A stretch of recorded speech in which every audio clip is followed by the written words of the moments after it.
Hello and welcome to UW-Madison.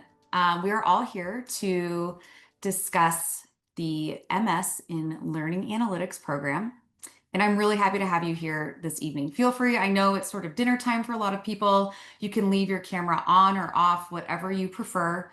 My name is Julia Rutledge, and I will be going through a lot of information for you this evening. My goal is that you get a really comprehensive understanding of what our program is, who our people are, what we're looking for, and to have you feel very empowered and enabled to be able to make a decision if you want to pursue this further. We cover a ton of things. I hope to answer most of your questions, but I'm happy to stay on after the call, answering questions or setting up a separate time to chat. I don't think we'll take the full hour by any means, but I've blocked it for Q&A at the end, just in case there are some. So first and foremost, who am I? My name is Julia Rutledge. I am the director for the MS in Learning Analytics program. This is a photo of me about 6 minutes after I successfully defended my dissertation in 2017. But in front of the education building, and you'll see a few more photos of UW-Madison throughout this presentation.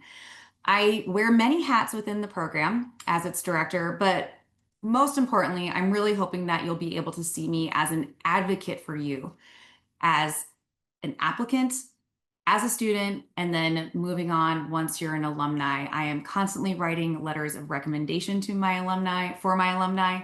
I teach in the program, and I constantly work with prospective students on figuring out, is this the right thing for you, helping you with your application, so on and so forth. So truly, at the end of the day, I'm here as an advocate for you.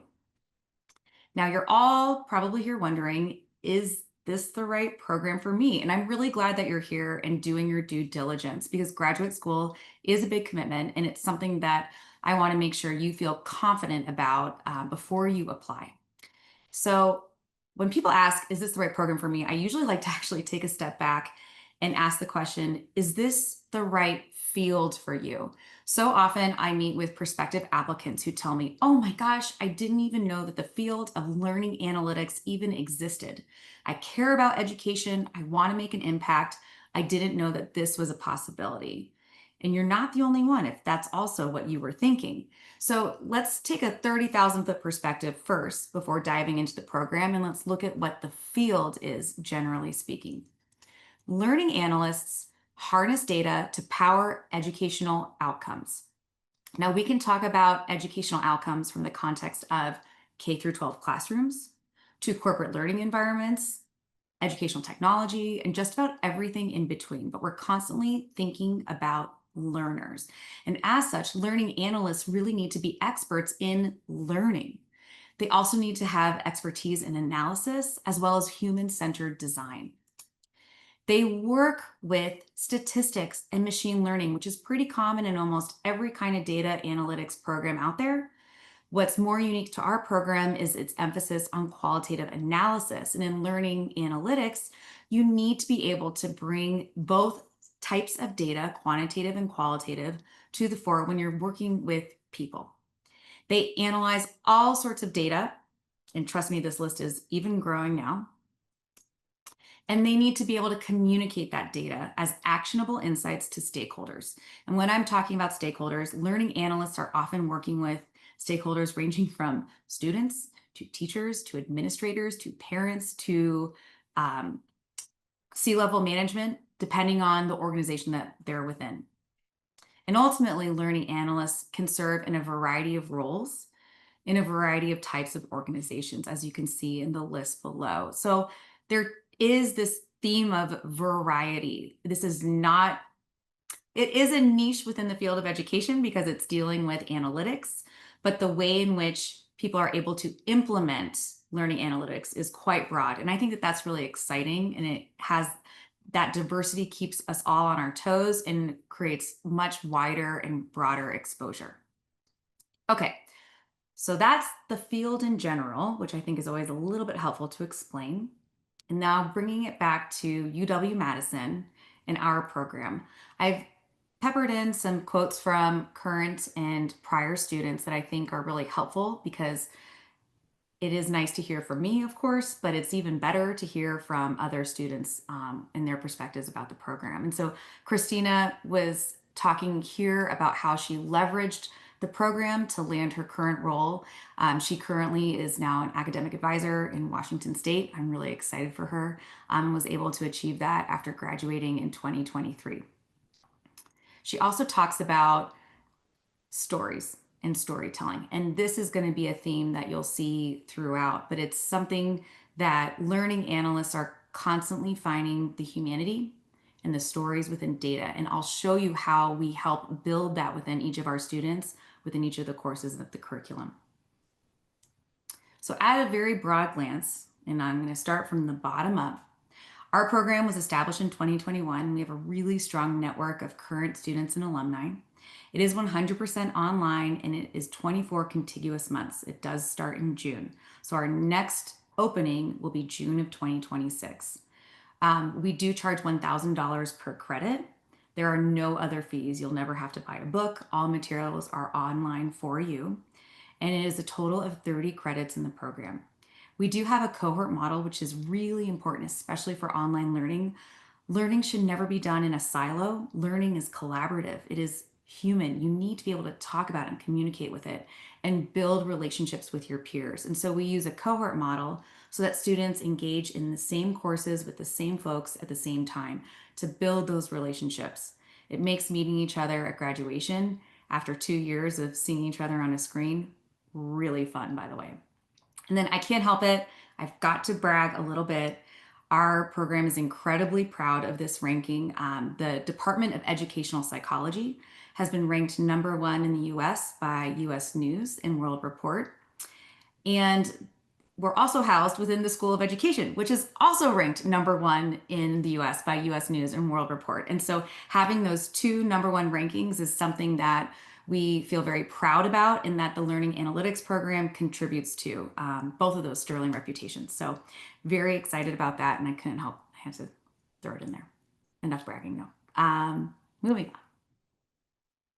Students. I wanted to show how students engage in the program and beyond. Now, all of our students are working professionals, and keep that in mind, and they do engage in our courses, but I wanted to highlight a few who pursued opportunities while in our program that really helped launch their careers to give you a broader sense of how students are using this program.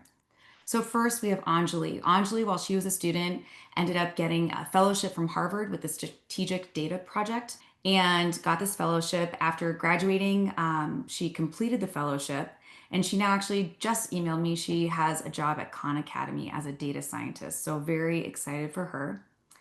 We have Amanda Vensky, who came to me at the end of her first year. She had been working in veteran student affairs at UW-Madison and said, I really want to expand and get a more international perspective on education and learning analytics. Can I create a study abroad opportunity? Yes, we supported her, and she ended up studying in Copenhagen the summer between her first and second year. She now has leveraged the program to get into academic advising with UW-Madison. So that was really exciting for her as well. And last, Jay Winston. Jay was really involved in the Society of Learning Analytics research.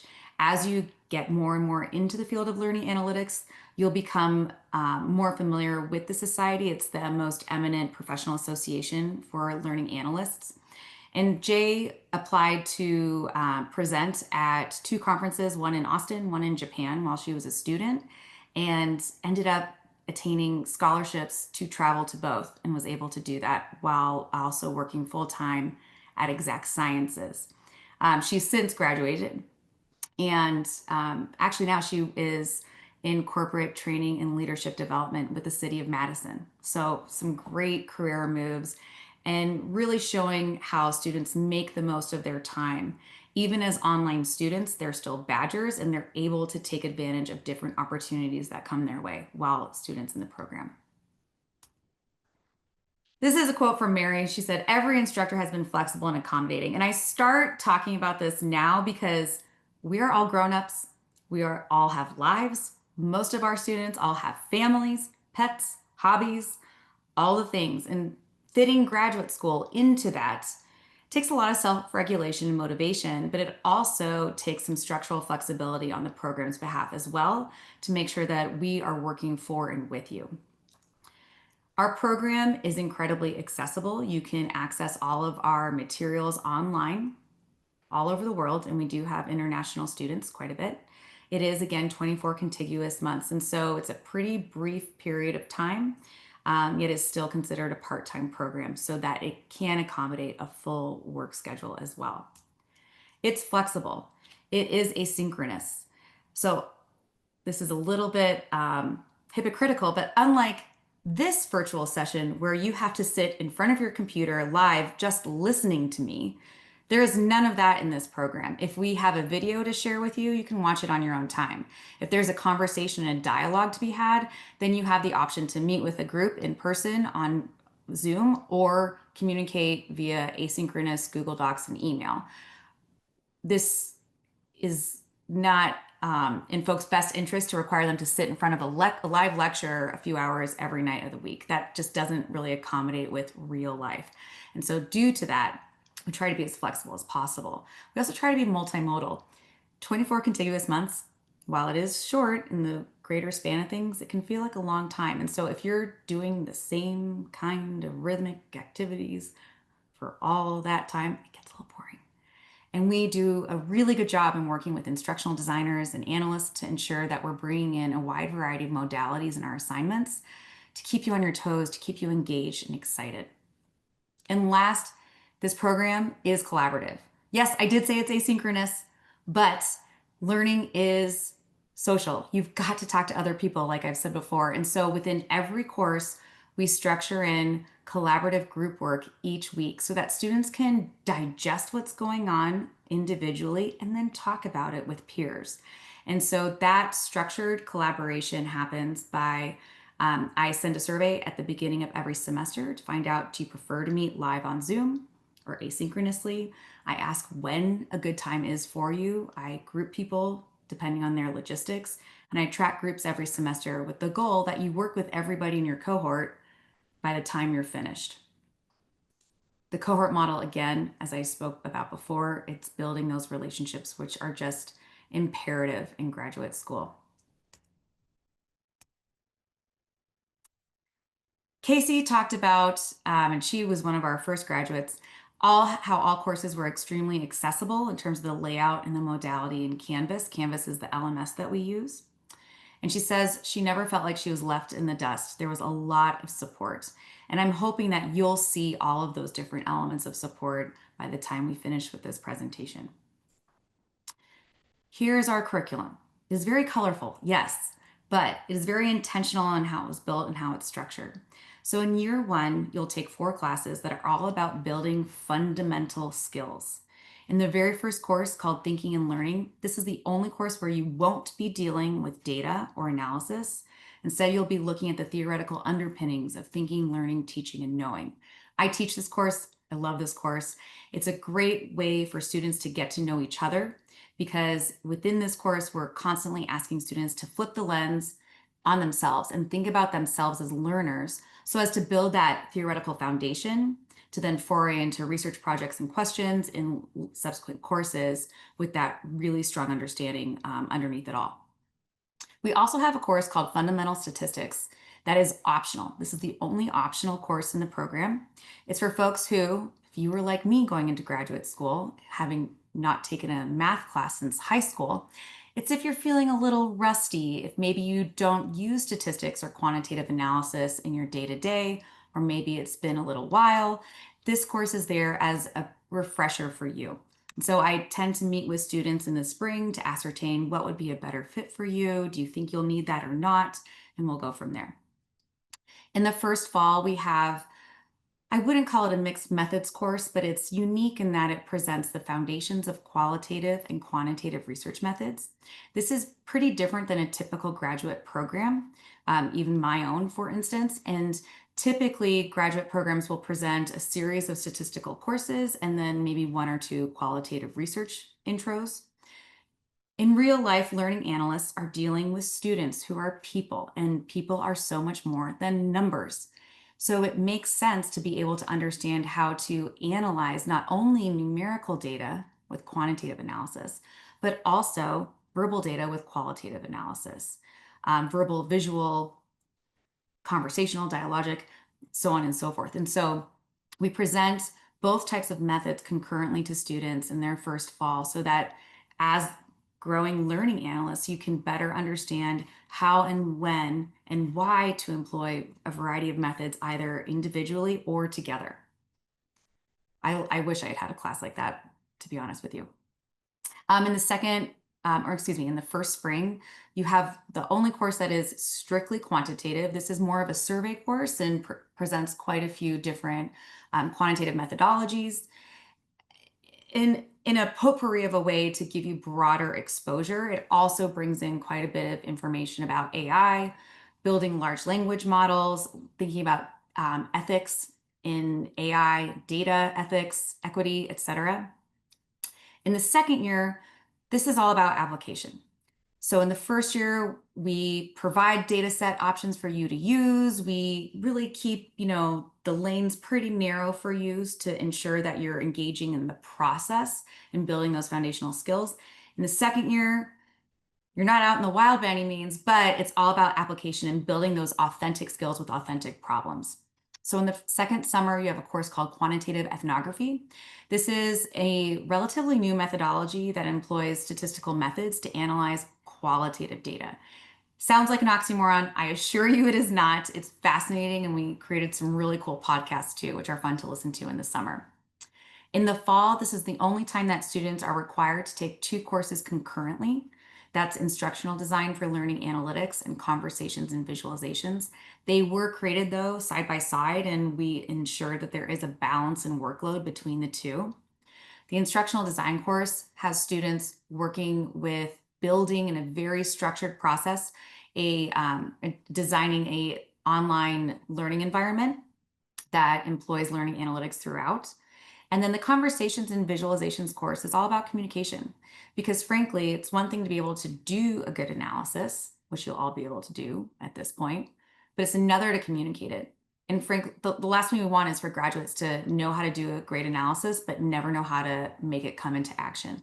So conversations and visualizations is a course where students get to practice in a variety of modalities, working with Tableau, working with PowerPoint, one-pagers, elevator pitches, and also thinking about how to cater their messaging depending on the stakeholder. Because as we all know, you're not always talking to the C-suite in an elevator. You might be talking to a kid or to their parent and their teacher. So understanding how to be polarizing and shift that messaging depending on who's listening and what your goal is really important. And then we wrap the two-year curriculum up with a capstone. The capstone, I'll dive into a little bit more detail. The capstone project is essentially a consulting project. And so at this point, students have all worked with each other at least once, and they self-select their own teams and they pair up with a client organization. Typically, it's one of the students in the group's employer. And they perform a consulting project from beginning to end. And they integrate all of the skills and knowledge that they've built over the past year and a half to perform a needs assessment, to create some options for analyses to discuss with the client, to then create the analysis, communicate using those communication skills that we built on in the fall, and ultimately hand over some kind of product or artifact that is authentic and useful to that organization. It is almost always students' favorite experience. Britta, who teaches in Madison Metro School District, talked about how impactful it was to be able to identify some inequitable behavior reporting practices toward marginalized groups of students in the school district. Her group uncovered those inequities, presented it to the school district, and was able to help them redirect how to approach those behavioral reporting and interventions for all students. So really impacting clients and organizations in meaningful ways in a very authentic problem-based environment.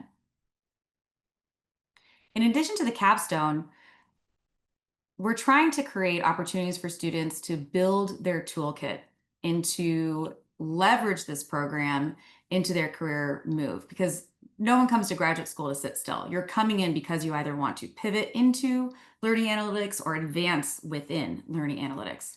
And so we also have what's called a portfolio project, where we provide a template for students to build out their own personal professional website.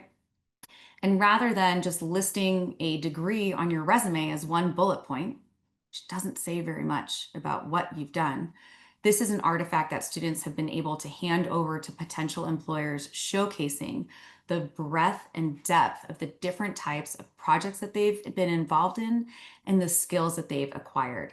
It's a living document. Students keep it when they graduate and add to it and augment it as their lives change and develop. But yet another way that we support you in taking this program and leveraging it far beyond just the 2 years of the curriculum.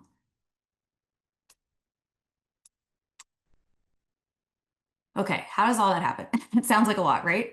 I absolutely understand. And something that I think is really important to think about is balance. Again, this is considered a part-time program. Everyone in it is a working professional. How do we keep that work-school life balance? I wanted to include Carissa's quote because I thought it was really helpful to think about it, especially when she talked about, I was worried I'd keep to myself and do everything on my own. But instead, it's been a great balance to work with and lean on everyone, all while working at my own pace and within my own schedule. And she thinks she feels really healthy because it's the structure of the program. And this is very intentional and something that we are constantly tweaking. I interview students at the end of every year, finding out what can we do better? How can we change things to make it work better for you? And so this program is online, it is nimble, we're able to accommodate and work with students. But further than that, balance is really important in many ways.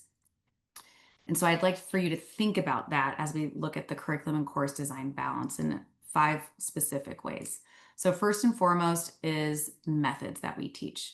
I touched on this earlier, but there is a strong emphasis on the balance between quantitative and qualitative data and methods because we're working with human beings and a lot of kids especially. There's also a balance in data sets. So again, like I said, in the first year, we prescribe the data sets that you can work with. In the second year, we encourage students, use your own if you have access to one. Let our curriculum enrich your work. Let your work enrich our curriculum. There's a balance in assignments between practice exercises that are low stakes. I often call them the first pancake. You know, when you make pancakes, your first batch, that first one, usually you flip it and it's a flop. It doesn't work out really well. That's okay. It's about the process, right? So we have a lot of assignments that are low stakes practice and then longer term, highly scaffolded summative assignments as well. We also have balance in the activities, as I showed you, between individual work and group work. And last, we have balance in the teaching team, where we have tasked our world-renowned faculty researchers in our Department of Educational Psychology to create the backbones of our course structure. And then we bring in instructor practitioners, all of whom have earned their PhD from UW-Madison. And I think 6 of the 7 having earned it within the learning sciences program area within our department as well, who are there to really, as working practitioners, contextualize the content to the specific and individual needs of the students. And I will tell you, our teaching team is phenomenal. They are incredibly adept at deep and constructive feedback, as well as timely communication, which again, in an online environment is key. Our students love our instructors and our teaching assistants too. They are phenomenal. They are technological whizzes. Again, with that balance, I think it's helpful to see what a sample week might look like. This is actually a general sample from the course I teach. You'll see we recommend at the beginning of the week to, read the materials we provide, watch the lecture videos that we provide. And then after you've marinated a bit, you want to reflect and post a discussion post, do a peer reply over the weekend. After marinating and sitting in the new content, you need to get up, you need to get active, right? Learning should be active. And so we have folks work with some individual projects where they perform observations or interviews or exercises either at home or at work and submit that individually as well. Then after having grappled with the content on your own from your own perspective, we have you meet with your group near the end of the week or over the weekend. And that's a really great opportunity to co-create knowledge and listen to how other folks are implementing these practices within a wide variety of professional areas. It's really wonderful exposure, especially if you're entering this program thinking, I don't know exactly what I want to do with it. So when you talk to other people in the program and learn how they're implementing the material, sometimes you'll think, oh, that actually sounds really cool. I think I might like to do something like that. Or conversely, that sounds awful. I don't ever want to go into that field. So it's a great way to get exposure because there will not be many of you. There's such a wide variety of professional diversity, which is great. And then in my class, I do have one last individual connection. I ask students to keep a learning journal and connect what they learned the current week to the week prior. Again, my class is all about building understanding of learning theory, and learning theories are essentially a web, and we want to build and strengthen the connections between the theories. And so that individual journal really helps strengthen that and help students see the big picture by the end of the course. Matthew had already earned his PhD prior to coming into our program, but it was in instructional design and learning technologies. He had never worked with quantitative analysis, so he was a little reticent. But I love what he says here. He said, previously, I viewed stats and quant research as this cold, steely, sterile enterprise of dehumanizing people into numbers without knowing and understanding the why of behaviors. This program has caused me to do a 180 on that perspective. Not just thinking about people as numbers is essential to our program. And it also aligns with our commitment to equity. Learning analysts are incredibly powerful because they are able to control the numbers, and numbers control narrative. And it is our responsibility as a program to help enable our learning analyst students to be ethical and responsible in how they're managing that data and their stakeholders. So for us, it is not just a mission statement. And to that end, we do have a scholarship available. It is open to all to apply, but we're looking for our folks that are invested in supporting some sort of underserved population. So here are our scholarship recipients to date. Just to name off a few, we had folks that cared about first generation college students, rural education, student females, high school students in STEM in urban areas, health and equity. It is a very wide net that is cast, but we're looking again for people that have a proven track record of service that are looking to leverage this program to impact that population even more. There are a ton more details about this scholarship online. The due date is May 1st. Happy to chat about it more, and I'm pretty sure I'll probably host a webinar about it specifically in the spring. Continuing on our line of students making impact, I quickly wanted to share with you what a few more of our alumni have done since graduating. Diana, coming into our program, was a substitute teacher. She was also an elected member of her school board in Wisconsin. Since graduating, she stepped down from being president. She's still on the board, but she is now a PhD student at UW-Madison in the Educational Leadership and Policy Analysis program and is thriving there in her second year. Yi-Chen Lee came in with a PhD already, but had a background only in qualitative work and really wanted to get into data. And so after having been an assistant professor in New York, she now works virtually as a data analyst at Northern Arizona University. Actually had lunch with her a couple months ago when she was in town for work, because I do live in Arizona. And that was really fun to catch up with her then. And then Danny. Danny was a records and enrollment specialist at UW-Madison going into the program. I will never forget, in her second year in the fall, taking the instructional design course, she sent me a message saying, I think I finally found what I've been looking for. I absolutely love this idea and these topics. I think this is it for me. And many letters of recommendation later and some phone calls and a lot of hard work on her end. She's now an instructional designer for the Wisconsin School of Business. So incredibly proud of and happy for her as well.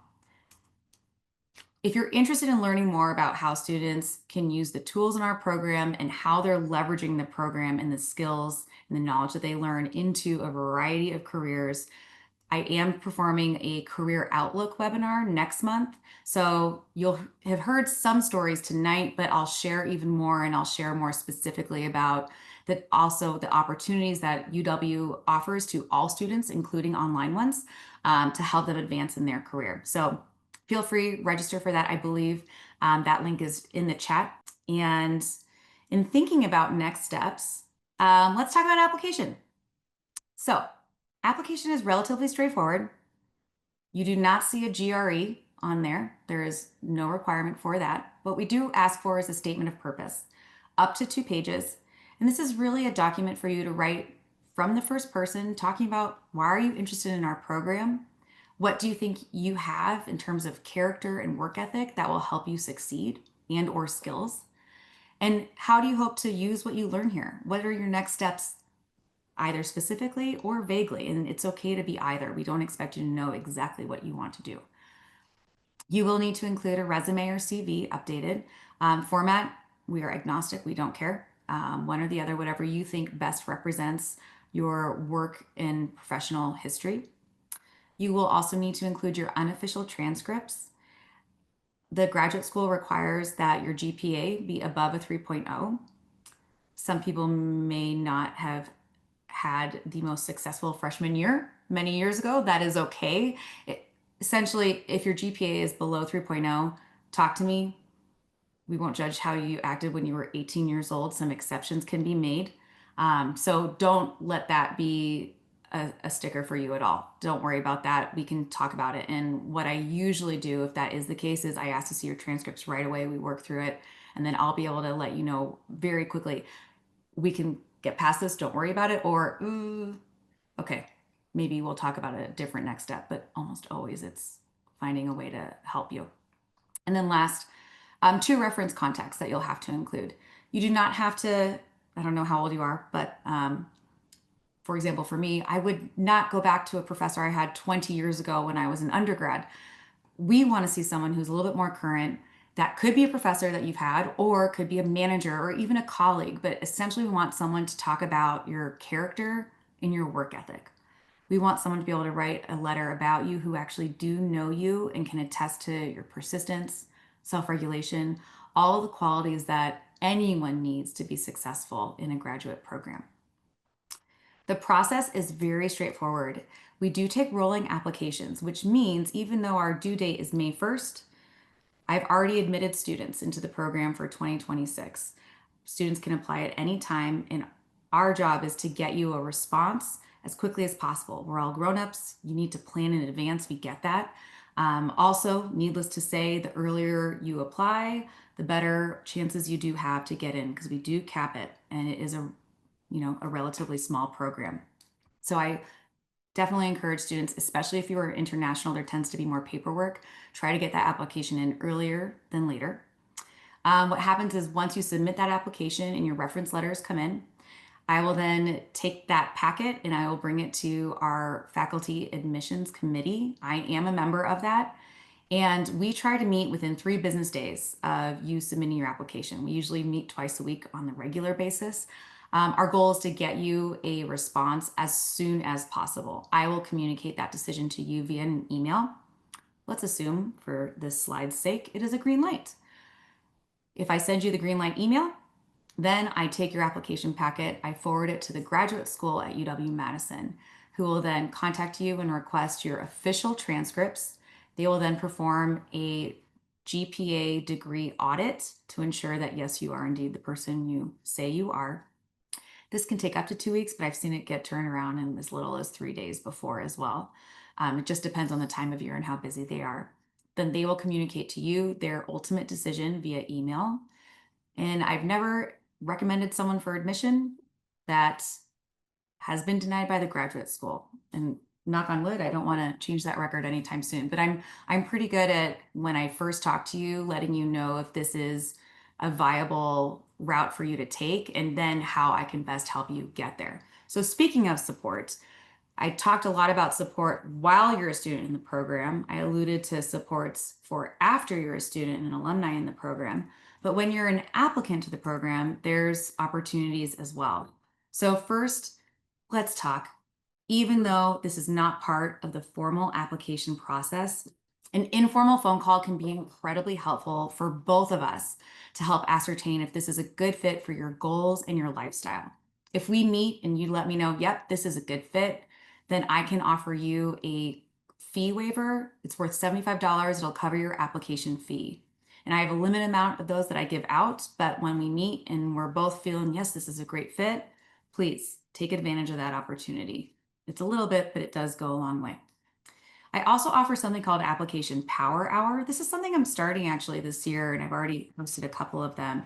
But I'm offering for students to meet with me, book a time on my calendar for an hour, and bring your application materials. I don't care what state they're in. It could be an outline, it could be fully fleshed out, wherever you are, and I can help you work through getting that application polished and ready to submit. So things like figuring out who would be the best people to ask for a recommendation letter, things for you to cover in your statement of purpose. I won't write it for you, of course, but I'll help you brainstorm and I'll lead you to bringing out the stories and experiences that our admissions committee is looking to read about. So please do take advantage of that as well. We can also always combine each of these into one session. If you're feeling pretty confident, I'll still get to know you quite a bit actually as we talk about the application as well. So opportunities there, and I do hope you take advantage of it. I want to wrap with this quote from Essence, who is a second grade teacher in DC and just graduated in 2025. And it stuck out to me because it is truly what our program is all about. She wrote, "For this program, I've experienced meaningful growth to be a data-informed, student-centered educator. At the heart of all this growth is a continued commitment to values I've held all along: equity, inclusion, and student voice. What's changed is that I now have the tools and language to back that commitment up in powerful evidence-based ways. Our goal is to help you feel empowered and able to conquer the challenges that you are interested in. And our program is the way to get you there." So here are a few photos from commencement. It is so fun to fly into Madison on graduation weekend and meet everyone in the cohorts. We put on a great party, and I'll end there. And I'll keep this hour for anyone else with questions. Feel free to unmute, chime in, and just let me know your thoughts.